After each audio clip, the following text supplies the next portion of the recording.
හරි. අද අපි කතා කරන්නේ 2013 A level accounting paper MCQ 15 වෙනි MCQ එක. මේක පොඩ්ඩක් තියරි කොටසකට දාලා යන්නේ ඉක්මනට ඉවර කරන්න පුළුවන්. අපි බලමු ඉල්ලන්නේ මොකද්ද කියලා. මේ ගානේ උඩින් ඉඳන් මෙන්න වෙනවා. හවුල්කරුවෙකු විසින් අවුලක් නැහැනේ. හවුල්කරුවෙකු විසින් හවුල් ව්‍යාපාරයට ලබා දෙන ණයක් සම්බන්ධයෙන් පහත කුමන ප්‍රකාශය නිවැරදි වේද? හරි එකයි අහන්නේ. මොකද්ද? හවුල්කරුවෙකු විසින් හවුල්කාරයා හවුල් ව්‍යාපාරයට කඩේට ලබා දෙන ණයක් ලෝන් එකක් දෙනවා. සම්බන්ධයෙන් පහත කුමන ප්‍රකාශය නිවැරදි වේද? හරි ඒවා. කියන්නේ හවුල්කාරයා ණය දෙනවානේ. ඒ ණය සම්බන්ධයෙන් නිවැරදි එක. පළවෙනි එක ගමු. වෙනත් ආකාරයකට එකඟ වී නොමැති විට වාර්ෂිකව 105ක පොලියකට හවුල්කරු හිමිකම් ලබයි. තේරුණාද? වෙනත් ආකාරයකට එකඟ වී නොමැති විට. ওই වෙනත් ආකාරයකට කියන්නේ මොකද්ද? වෙනත් ආකාරයකට කියන්නේ ගිවිසුමෙන්. ගිවිසුම කියන්නේ හවුල් ගිවිසුම. හවුල් ගිවිසුමෙන් වෙනත් ආකාරයකට කියන්නේ හවුල් ගිවිසුමෙන් එකඟ වී නොමැති විට. හවුල් ගිවිසුමේ එකඟතාවයක් නැහැ. හවුල් ගිවිසුමේ එකඟ වෙලා නොමැති විට වාර්ෂිකව 105ක පොලියකට හවුල්කරු හිමිකම ලබයි. ඒක හරි. හවුල් ව්‍යාපාර ආඥා පනතේ 24 වෙනි වගන්තියට අනුව හරිනේ. එහෙනම් 105ක පොලියක් දෙන්න ඕනේ. කියන්නේ හවුල්කාරයා ණයක් දුන්නොත් ඒකට 105ක් පොලිය දෙන්න කියලා පනතේ කියනවා.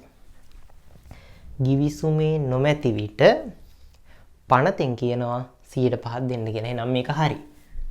අවුලක් නැහැනේ. 105ක් දෙන්න ඕනේ. ඊට පස්සේ ණය මුදල දැන් දුන්න ලෝන් එක හරිනේ. හවුල් ව්‍යාපාරයේ හිමිකමේ කොටසක් ලෙස සලකනු ලබයි. ඒක වැරදි. ණය මුදලක් දුන්නහම දිසරහණ යන්නේ මුදල් පාලන හර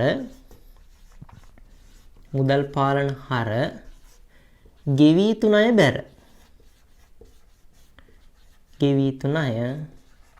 බැර. ගෙවී යුතු ණය කියන්නේ වගකීමක්. ගෙවන්න බෑ. තේරුණා නේද? ණය මුදල හවුල් ව්‍යාපාරයේ හිමිකමේ කොටසක්. නෑ හිමිකමේ කොටසක් නෙවෙයි. ලෙස සලකනු ලබයි. ඒක වැරදි. ඒක වගකීම. හරිනේ. එහෙනම් මේක වැරදි. හරිනේ. ඊට පස්සේ හවුල්කරුවන්ට ලාභ විසර්ජනය කිරීමේදී විසර්ජනය කියන්නේ අර සුද්ධ ලාභයට පල්ලෑ ටික. හරිනේ. විසර්ජනය කිරීමේදී ණය පොලි ගලපනු ලබයි. ඒක හරිද? විසර්ජනය කියන්නේ මොකද්ද? ලාභ විසර්ජනය කියන්නේ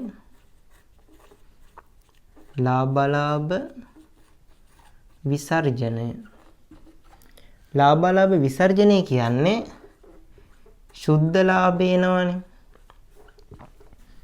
අපි හිතමු යම් මුදලක් ආවා. හරිනේ. ඊට පල්ලෑ ටික තමයි විසර්ජනය කියන්නේ. අඩු කරනවා ප්‍රාග්ධන පොලි. හවුල් වේතන.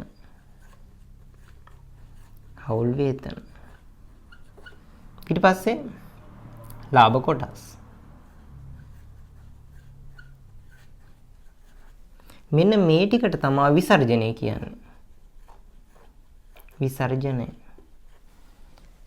දැන් හවුල්කරුවන්ට ලාභ විසර්ජනය කිරීමේදී මේ ටිකේදී ණය පොලි ගලපනු ලබයි. ණය පොලි ගලපනවද නැහැ? ප්‍රාග්ධන පොලිනේ ගලපන්නේ. ණය පොලි ගලපන්නේ නැහැ. ණය පොලි යන්නේ සුද්ධ ලාභයෙන් උඩට. විසර්ජනයේදී හවුල්කරුවන්ට ලාභ විසර්ජනය කිරීමේදී ණය පොලි ගලපනු ලබයි. වැරදි. විසර්ජනය කරද්දි ගන්න මේ තුන විතරනේ ගන්න. ණය පොලි යන්නේ සුද්ධ ලාභයෙන් උඩට. මූල්‍ය වියදම් වල. එහෙනම් මේක වැරදි. විසර්ජනය කරද්දි ගන්න නැහැ. හරිනේ. එහෙනම් හරි උත්තරේ මොකද්ද? ඒ පමණයි. උත්තරේ අංක 1. උත්තරේ අංක 1. ඒ කියන්නේ 15ට උත්තරේ අංක 1. අවුල නැහැනේ. හරි. එහෙනම් 16 කතා කරමු අපි ඊළඟ වීඩියෝ එකේ.